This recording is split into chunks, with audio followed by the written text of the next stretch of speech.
کا دور تھا اور آج 2025 چل رہی ہے۔ 26 سال کا عرصہ، 25 سال کا عرصہ بہت ہی جلدی گزر گیا۔ نئی نسلیں آ گئیں۔ یقیناً ان 25 سالوں میں بہت سے لوگ اس دنیا سے چلے بھی گئے۔ جیسے میں 25 سال پہلے بھی جناب اسرائیل صاحب کے گھر پہ رکا تھا اور آج بھی میں انہی کے گھر پر ٹھہرا ہوا ہوں۔ اشرف بھائی ہمارے میزبان بنے، ہم ان کے مہمان۔ اللہ رب العالمین جو لوگ اس دنیا سے گزر گئے ان کو غریق رحمت فرمائے، ان کی مغفرت فرمائے، اور جو لوگ اس وقت موجود ہیں اللہ رب العالمین ہمیں دین اسلام پر قائم رکھنا، اور جب ہمارا خاتمہ ہو تو ایمان پر ہمارا خاتمہ ہو۔ بہت ہی حساس موضوع کی طرف آج میں آپ کو لے چلنا چاہتا ہوں۔ اس دور میں،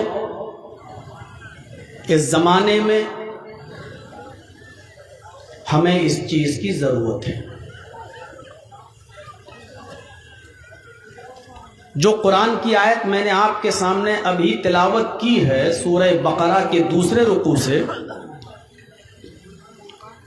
اس آیت کے اندر اللہ تبارک و تعالی نے منافقوں کی ایک نشانی بتائی ہے، ایک علامت بتائی ہے، اور یہ بتایا ہے کہ منافق کی پہچان کیا ہے۔ اذا قیل لهم لا تفسدوا فی الارض، منافق کو آپ کیسے پہچانیں گے؟ بہت سی علامتیں ہیں، لیکن یہاں میں ایک علامت بتلا رہا ہوں آپ کو کہ جب ان سے کہا جاتا ہے کہ زمین میں فساد مت پھیلاؤ، زمین میں فساد برپا مت کرو، تو منافق آدمی جھٹ سے یہ جواب دیتا ہے انما نحن مصلحون، ہم تو اصلاح کر رہے ہیں، ہم فسادی نہیں ہیں۔ ابھی جرجیت صاحب سے کہیے کہ جرجیت صاحب آپ یہ مت بولنا، وہ مت بولنا، اس پہ تقریر مت کرنا، آپ آئے ہو تو یہ مت کہنا، وہ مت کہنا، اور سیدھے سیدھے دین کی بات بتا کر آپ چلے جائیے۔ جرجیت صاحب جھٹ سے کہیں گے کیوں؟ میں جو بول رہا ہوں یا بولتا ہوں وہ کوئی چیز غلط ہے کیا؟ کیا میں سچ نہیں بولتا ہوں؟ کیا میں حق بات نہیں کہتا ہوں؟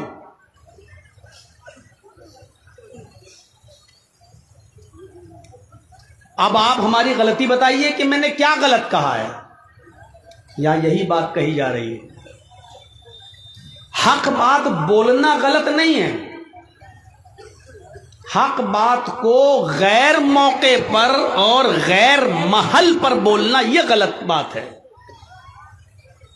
جس وقت جس چیز کی ضرورت ہو اس وقت وہ بات بولی جائے تو ٹھیک ہے۔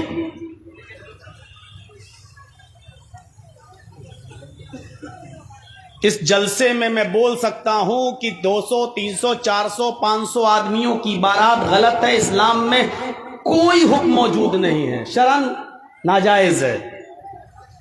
ہم اس جلسے میں بول سکتے ہیں، جمعے کے خطبے میں بول سکتے ہیں کہ کسی بھی لڑکی والے کے یہاں کھانا کھانے کی کوئی شرعی دلیل نہیں ملتی، کہ لڑکی والے کے یہاں کھانا کھایا جائے اور لڑکی کا باپ بھی مہمانوں کو اپنے گھر بلا کر ان کو کھانا کھلائے اور بہترین سے بہترین ڈشز بنا کر کھلائے.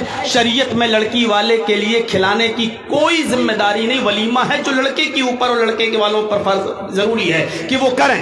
اولم ولو بشاتن، اگرچہ ایک بکری ہی کیوں نہ ہو لیکن ولیمہ کرو. ولیمہ ہے لیکن لڑکی والے کے یہاں نہیں. اس جلسے میں بول رہا ہوں ٹھیک ہے، جمعے کے خطبے میں بول رہا ہوں ٹھیک ہے، لیکن جرجیز صاحب کو آپ نے بارات کی دعوت دیتی اور جرجیز صاحب کو نکاح پڑھانا ہے. باراتی بھی آ گئے ہیں، بارات بھی پہنچ گئی ہے، پنڈال بھی لگ گیا ہے، میرج ہوم بھی لگا ہے، لائٹیں بھی جل رہی ہیں، 400-500 آدمیوں کی بارات بھی آ گئی ہے. اب ان سب لوگوں کے سامنے جرجیز صاحب کہہ رہے ہیں بارات حرام، یہ چور ہیں، یہ ڈاکو ہیں، کیوں آئے ہیں؟ تو ایسے موقع پر جرجیز صاحب کا بولنا خطرے سے خالی نہیں ہے. ہو سکتا ہے کہ وہی 400 اور 500 آدمی آپ کا گریبان پکڑیں، ماریں، پیٹیں اور آپ کو وہاں سے بھاگنا پڑے. اب آپ جرجیز صاحب کہہ رہے ہیں کیا میں نے غلط بات بولی ہے، کیا صحیح نہیں ہے؟ جرجیز صاحب آپ بولے تو صحیح ہو، لیکن موقع اور محل تو دیکھتے کہ موقع اور محل کیا ہے. اسی موقع اور محل کے پس منظر میں اللہ کے نبی نے فرمایا من رأى منكم منکرا فلیغیرہ بیدہ،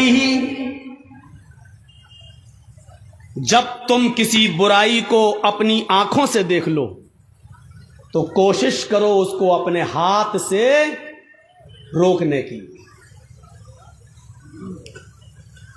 اپنے ہاتھ سے اس کو مٹاؤ، اس برائی کو اپنے ہاتھ سے روکو. لیکن اس کے فوراً بعد ہی اللہ کے نبی نے فرما دیا وَإِن لَّمْ يَسْتَطِعْ فَبِاللِّسَانِ، اگر ہاتھ سے اس برائی کو دور کرنا ممکن نہ ہو تو یہ نہیں کہا کہ لڑو، یہ نہیں کہا کہ جھگڑا کرو، یہ نہیں کہا کہ زبردستی اس کو مٹاؤ. اگر ہاتھ سے کسی برائی کو روکنے میں فتنہ پھیل سکتا ہے، فساد برپا ہو سکتا ہے، لڑائی ہو سکتی ہے، جھگڑا ہو سکتا ہے، تو تم وہاں اس برائی کو ہاتھ سے مت روکو، فَبِلِسَانِهِ، اپنی زبان سے منع کرو. لیکن کبھی کبھی زبان چلانا بھی بڑا مشکل ہو جاتا ہے، اور زبان سے کہنے میں بھی فتنہ اور فساد پھیل سکتا ہے. اس لیے اللہ کے رسول نے یہ نہیں کہا کہ زبان سے ہر حال میں کہو اور اس برائی کو زبان سے کہہ کر مٹاؤ، نہیں.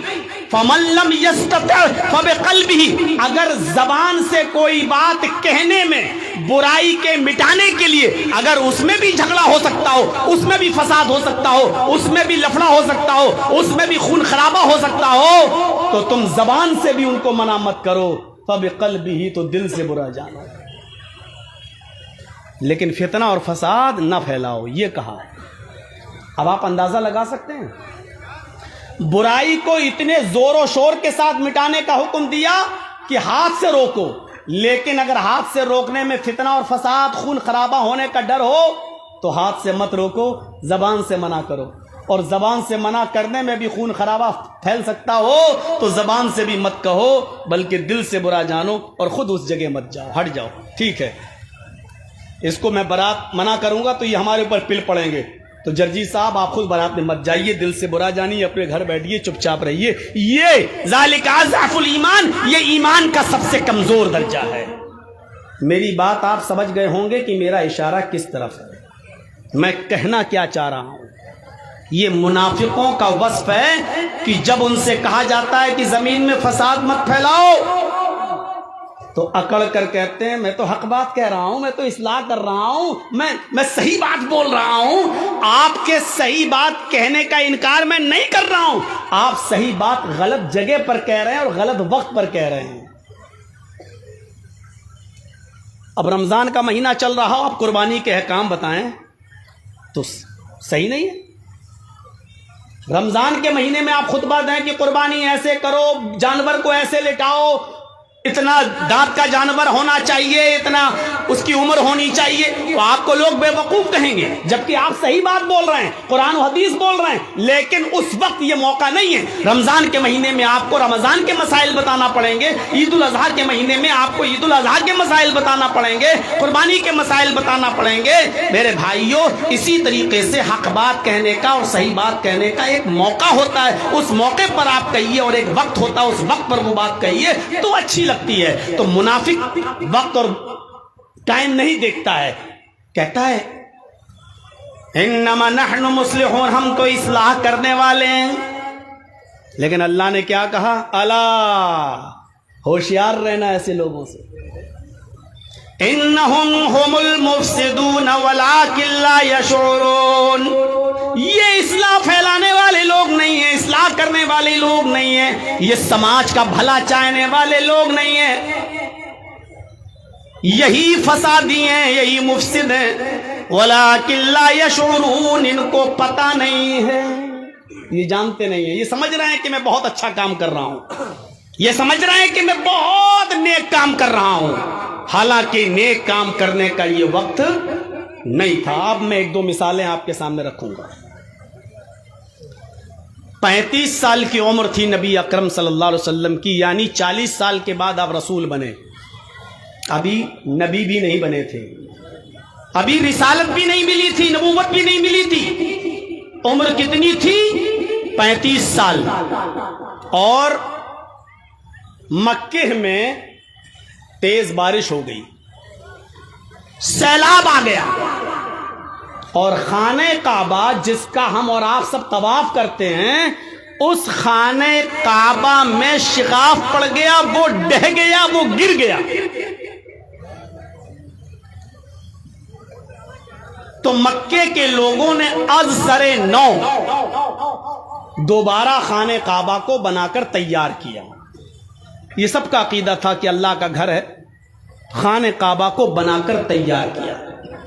جب خانہ کعبہ بن کر تیار ہو گیا، آپ لوگ تھوڑا جلدی کریے، بیچ میں کھڑے ہو کے چندہ کرنے کو میں منع نہیں کر رہا ہوں، لیکن تھوڑا سا ڈسٹرب ہو رہا ہے، جلدی کیجیے، مدرسے کا کام ہے، وہ تو کرنا ہی ہے، وہ تو ضروری ہے، اسی مقصد سے جلسہ ہوا ہے، اس میں کوئی رکاوٹ نہیں، لیکن تھوڑا جلدی جلدی۔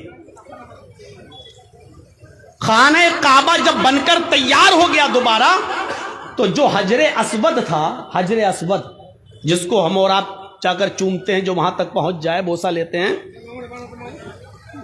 اس حجر اسود کو رکھنے کا جب نمبر آیا، اس کو اسی جگہ پر رکھ دیا جائے جہاں وہ رکھا ہے، تو اس کو رکھنا تھا۔ تو بڑے بڑے قبیلے لڑنے لگے، بڑے بڑے قبیلے لڑنے لگے، خاندان لڑنے لگے۔ یہ کہتا ہے میرا قبیلے کا سردار رکھے گا، دوسرا قبیلہ کہتا نہیں، اس حجر اسود کو میرے قبیلے کا سردار رکھے گا، تیسرا کھڑے ہو کے کہتا ہے اس کو میرے قبیلے کا سردار رکھے گا، چوتھا کہتا ہے اس کو۔ الغرض بڑے بڑے قبیلے لوگ لڑنے لگے اور کہنے لگے کہ نہیں، اس حجر اسود کو اٹھا کر اس کی جگہ پر رکھنے کا حق صرف ہمارے قبیلے کو حاصل ہوگا، یہاں تک کہ تلواریں نکل آئیں، لڑنے پر آمادہ ہو گئے، خون خرابہ پھیلنے کی نوبت آ گئی، خون خرابہ پھیلنے کی نوبت آ گئی۔ اب آپ لوگ اپنی جگہ پر بیٹھے رہیے، جس کو جب کوئی نذرانہ تحفہ مدرسے کو دینا ہو صدقہ، تو انشاءاللہ میں آپ کو موقع دوں گا، تقریر کے بعد میں بیٹھوں گا، مجھ سے مصافحہ بھی کریے گا، اور میرے ہاتھ پر اس مدرسے کے لیے آپ کو کچھ دینا بھی ہوگا، آپ اس کی جیب سے میں نکالوں گا، ضرور اپنی محبت دیکھوں گا۔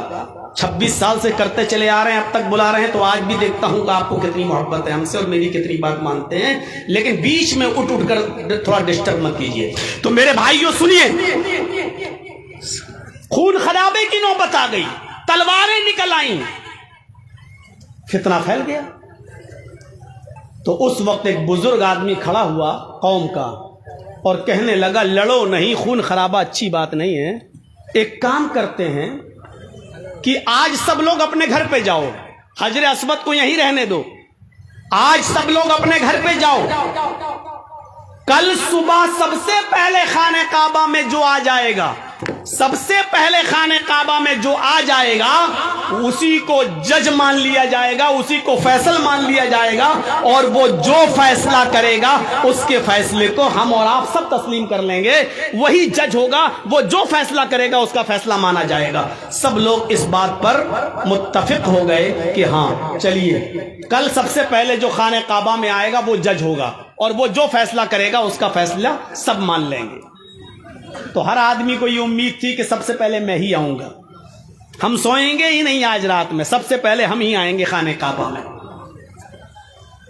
تو سب لوگ جا کر اپنے اپنے بستر پر بیٹھ گئے, باتیں کرنے لگے.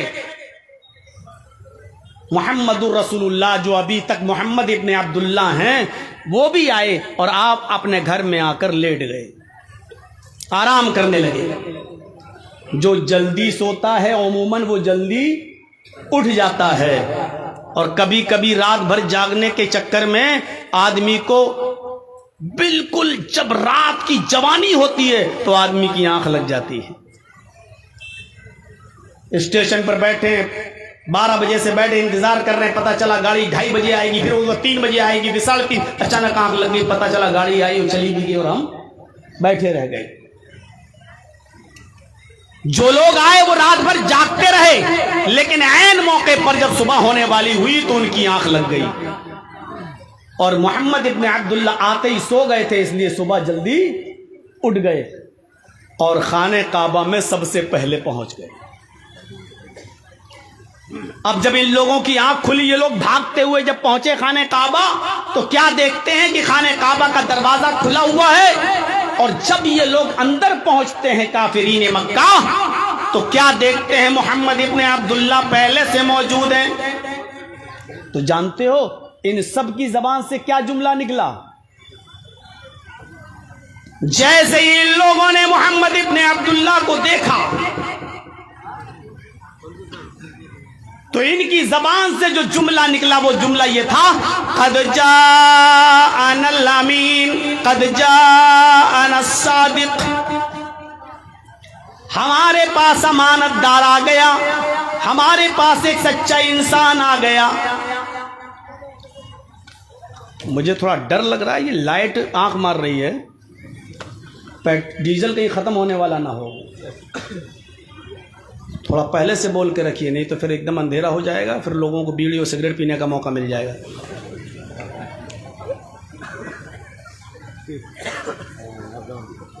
تو توجہ دیجئے گا, لوگوں کی زبان سے یہ جملہ نکلا, قد جاءنا الامین, ہمیں منظور ہے. جرجیس صاحب کے خلاف فیصلہ مقدمہ چل رہا ہو لوور کورٹ میں, لوور کورٹ کا فیصلہ جرجیس صاحب کے فیور میں ہوگا تو ہم مانیں گے, میرے خلاف ہو گیا تو ہم ہائی کورٹ جائیں گے. ہائی کورٹ کا فیصلہ میرے حق میں ہوا تو ٹھیک, نہیں ہوا تو ہم سپریم کورٹ جائیں گے. آپشن ہے نا, یہاں کوئی آپشن نہیں. مکے کے سارے لوگوں نے کہا اے محمد, ہم نے پوری زندگی میں آپ کو کبھی جھوٹ بولتے ہوئے نہیں دیکھا, اس لیے آپ جو بھی فیصلہ کریں گے منظور ہے. ابھی فیصلہ کیا نہیں اللہ کے نبی نے, لیکن لوگوں نے ماننے کا اقرار پہلے کر لیا کہ آپ جو بھی فیصلہ کریں گے ہم آپ کا فیصلہ مان لیں گے, چاہے وہ میرے فیور میں جائے, چاہے وہ میرے خلاف جائے, چاہے وہ میرے حق میں جائے, چاہے وہ میرے خلاف جائے, آپ کا فیصلہ ہم مان لیں گے. محمد ابن عبداللہ فرماتے ہیں کیا تم سب لوگ میرے فیصلے کو مانو گے؟ کہا جی. اب عقل مندی دیکھیے, فتنے کو کیسے روکا, فساد کو کیسے روکا, خون خرابے کو کیسے ختم کیا. اب اللہ کے نبی صلی اللہ علیہ وسلم کیا کرتے ہیں, جب آپ نے اقرار کرا لیا سب سے میری بات مانو گے, کہا جی. سب نے کہا کہ ہم مان لیں گے. آپ نے ایک چادر جو آپ کے پاس تھی اس چادر کو آپ نے زمین پر بچھایا, اور اس چادر کے اوپر آپ نے حجر اسود کو رکھ دیا, اور آپ نے قبیلے کے سرداروں سے کہا کہ تم یہ کونا پکڑو, تم یہ کونا پکڑو, تم یہ کونا پکڑو, تم یہ کونا پکڑو. سب لوگوں نے ایک ایک کونا پکڑ لیا, جو 4 بڑے بڑے قبیلے لڑ رہے تھے آپس میں، ان چاروں قبیلوں کے سرداروں سے آپ نے چادر کا ایک ایک کونا پکڑوا دیا اور پھر آپ نے کہا اس کو اٹھاؤ. سب لوگوں نے اس کو چادر کو اٹھایا. حجر اسود بھی اٹھ گیا جو اس چادر میں رکھا ہوا تھا. حجر اسود بھی اٹھ گیا. آپ نے کہا اس چادر کو لے کر چلو خانہ کعبہ کے پاس. سب لوگ اس چادر کو لے کر آئے. جب خانہ کعبہ تک پہنچے تب اللہ کے رسول نے اس کو حجر اسود کو اپنے ہاتھ سے اٹھا کر وہاں پر رکھ دیا جہاں پر وہ آج بھی موجود ہے. اپنے ہاتھ سے اٹھا کر رکھ دیا. اس فیصلے سے سب خوش ہو گئے. ہر قبیلے کا سردار یہ کہنے لگا کہ حجر اسود کو میں نے اٹھایا. وہ کہتا میں نے اٹھایا. وہ کہتا میں نے اٹھایا. چوتھا بھی کہہ رہا میں نے اٹھایا. اور سب کو کوئی شکایت کا موقع نہیں ملا. یہ تھی اللہ کے نبی صلی اللہ علیہ وسلم کی عقل بندی. یہ تھی نبی اکرم صلی اللہ علیہ وسلم کی دور اندیشی. اور نبی بننے سے پہلے جس نبی کی عقل مندی اور دور اندیشی کا یہ عالم ہو تو نبی بننے کے بعد اس رسول کی عقل مندی اور دور اندیشی کا عالم کیا ہو. فتنہ اور فساد کس طریقے سے روک دیا. جو قوم تلوار سے نیچے کسی کی بات ہی نہیں کرتی تھی،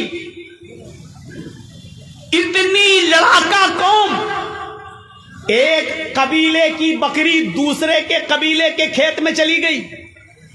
ایک بکری اس قبیلے کی اس قبیلے کے کسی آدمی کے کھیت میں چلی گئی. اس نے اس کو ڈنڈا مار دیا. اس بکری کے ٹانگ میں چوٹ آئی.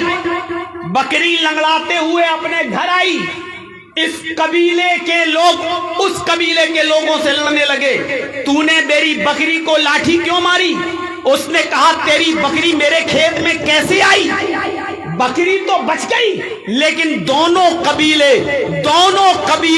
میرے بھائیوں لڑائی لڑتے ہیں تو یہ لڑائی 27 سال تک چلتی رہتی ہے اور رکنے کا نام نہیں لیتی. آپ اندازہ لگائیں گے کتنی خطرناک قوم تھی یہ. بکری نہیں مری،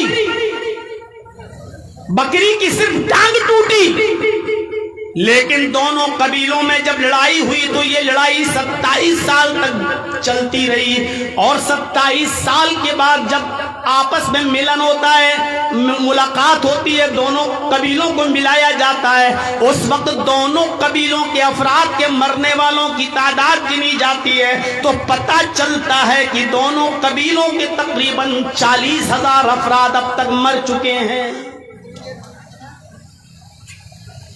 ایک بکری کے چارہ کھانے کی وجہ سے. کتنی خطرناک قوم تھی. اس قوم کو انسان بنایا محمد رسول اللہ صلی اللہ علیہ وسلم نے.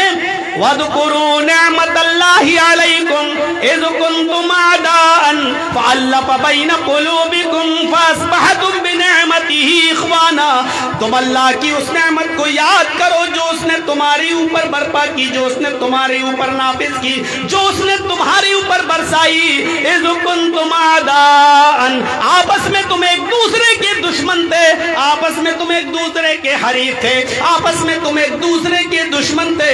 فَأَلَّفَ بَيْنَ قُلُوبِكُمْ، اللہ نے تمہارے دلوں میں الفت ڈال دی، اللہ نے تمہارے دلوں میں محبت ڈال دی. فَأَصْبَحْتُمْ بِنِعْمَتِهِ إِخْوَانًا، تو تم اللہ کی اس نعمت سے آپس میں بھائی بھائی بن گئے. ایسی کہنا اور چیخنا کہ ہم تو نکالیں گے محمد کے نام پر ہماری جانیں بھی قربان.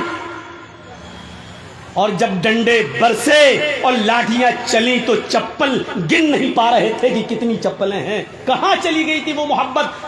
کوئی مرا نہیں. کہاں چلی گئی تھی وہ لوگ جو کہہ رہے تھے کہ محمد کے نام پر ہمارے سینے چھلی ہو جانے کے ہم کرانے کے لیے تیار ہیں، ہم جان دینے کے لیے تیار ہیں. آج میرے بھائیوں غور کرو، بریلی کی دھرتی پر اور بریلی کی سرزمین پر آج کتنے مکان اور کتنی دکانیں آج بلڈوز کر دی گئی ہیں اور گرا دی گئی ہیں. کون ہے اس کا ذمہ دار؟ کس نے منع کیا کہ رسول اللہ سے محبت نہیں ہونی چاہیے؟ رسول اللہ سے محبت تو ہمارے ایمان کا حصہ ہے. جس کے اندر رسول کی محبت نہیں وہ مسلمان ہی نہیں. لیکن جذبات، جوش، اور اس جوش میں ہم یہ بھول گئے کہ اس وقت کون لوگ ہمارے سروں پر منڈلائے ہوئے ہیں اور کون لوگ بیٹھے ہوئے ہیں، یہ ہم بھول گئے۔ اللہ کے نبی بھی اپنے صحابہ کے ساتھ نکلے تھے، مدینے سے چل چکے تھے، حدیبیہ کے مقام پر پہنچ چکے تھے، اور یہاں جتنے لوگ بیٹھے پوچھئے حج کرنے گئے ہوں گے، عمرہ کرنے گئے ہوں گے، حدیبیہ کا مقام دیکھا ہے؟ میں بھی سن 1914 میں میں بھی 2014 میں اپنے والد صاحب کے ساتھ گیا تھا حج کرنے کے لیے اور اپنی والدہ کے ساتھ۔ میں حدیبیہ کے مقام کو دیکھ چکا ہوں، مکے سے کوئی 7 میل کی دوری پر بس۔ مدینے سے چلے اللہ کے رسول اور آپ کے صحابہ، جس میں ابو بکر بھی ہیں، عمر بھی ہیں، حضرت علی بھی ہیں، بڑے بڑے صحابہ موجود ہیں۔ یہ قافلہ مدینے سے چلا۔ آج کل کی طرح یہ زمانہ نہیں تھا کہ مولانا جگجیت صاحب پٹنہ سے 1 بجے دن میں وندے بھارت پہ بیٹھے اور شام کو 7 بجے آپ کے کشن گنج میں اتر گئے اور جلسے میں آ کے کہنا کہ سفر بہت لمبا تھا، بہت تھک چکا ہوں، طبیعت خراب ہے۔ یہ وہ دور نہیں تھا۔ گھوڑے کا سفر، کھچر کا سفر، اونٹ کا سفر، لائٹوں کا زمانہ نہیں۔ راستے میں کتنی تکلیف سے گزرنا ہوا ہوگا آپ کو، اور 300 میل تقریباً 450 کلومیٹر کا سفر کر کے حدیبیہ کے مقام پر آ کر رک گئے۔ بریلی کے لوگوں کی طرح اللہ کے نبی کے صحابہ میں ایسے لوگ تھے جو یہ کہہ رہے تھے کہ اللہ کے رسول نہیں، ہم تو آئے ہیں تو عمرہ کر کے جائیں گے، یا تو مریں گے یا ماریں گے۔ اور نبی کے صحابہ موت سے پیچھے ہٹنے والے نہیں تھے۔ وہ ایسے تھے کہ کوئی کہتا تھا کہ آئے خبیب، آج تو تمہیں بھی اچھا لگتا ہوگا کہ میں بچ جاؤں اور میری جگہ محمد پھنس جائیں۔ تو حضرت خبیب نے کہا کہ میں یہ بھی نہیں چاہتا ہوں کہ میرے پیر میں، اللہ کے رسول کے پیر میں کانٹا چبھو دیا جائے اور میری جان بچ جائے۔ اگر مجھ سے کہو گے کہ صرف اپنے پیر میں کانٹا چبھو لینے دو، میں محمد کو چھوڑ دوں گا، تو اللہ کی قسم میں محمد رسول اللہ صلی اللہ علیہ وسلم کے پیر میں کانٹا بھی نہیں چبھونے دوں گا، اپنی جان دے دوں گا، لیکن نبی کے پیر میں کانٹا بھی چبھانے کی اجازت نہیں دوں گا۔ اتنی محبت تھی صحابہ کو۔ حضرت عمر کہہ بھی رہے ہیں، حضرت عمر تھوڑے جذباتی جوش، اے اللہ کے رسول اتنی دور سے آئے ہیں، ہم رک جائیں گے؟ ادھر مکے میں اعلان کر دیا گیا کوئی بھی آئے قتل کر دو، کسی کو آنے نہیں دیا جائے گا۔ اللہ کے نبی اور آپ کے صحابہ حدیبیہ کے مقام پر رک جاتے ہیں۔ اب سنیے مسلمانوں، فتنہ کس طریقے سے روکا گیا، اور ہماری یہ بات بہت کام آئے گی، آج کے اس دور میں بھی کام آئے گی، اس الیکشن کے زمانے میں بھی کام آئے گی۔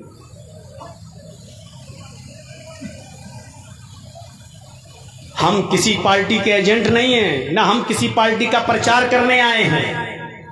آپ بہار کے رہنے والے ہو، آپ ہم سے زیادہ سمجھدار ہو، ہم سے زیادہ آپ اپنے یہاں کے حالات سے واقف ہیں، آپ کا معاملہ ہے، آپ سمجھیں۔ یہ جلسہ دینی ہے، یہ ہم دینی بات بتانے آئے ہیں اور جناب محمد رسول اللہ کا اصول بتانے آئے ہیں۔ شریعت نے ہمیں فساد کے، جھگڑے کے، نا اتفاقی کے، اختلاف کے ماحول میں بھی ہماری رہنمائی فرمائی ہے کہ ہمیں کس طریقے سے ان تمام چیزوں سے نپٹنا ہے۔ اس لیے ہم شریعت کا پرچار آپ کے سامنے کرنے کے لیے آئے ہیں۔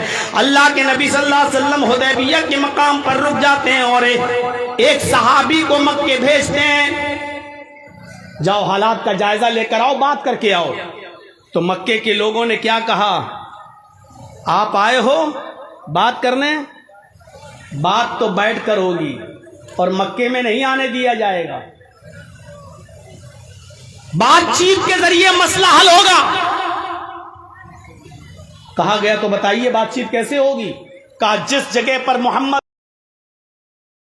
یہ وفد آتا ہے اور اللہ کے رسول سے گفتگو کرتا ہے، یہاں گفتگو ہوتی ہے، کافروں کی طرف سے کون بات کرے گا؟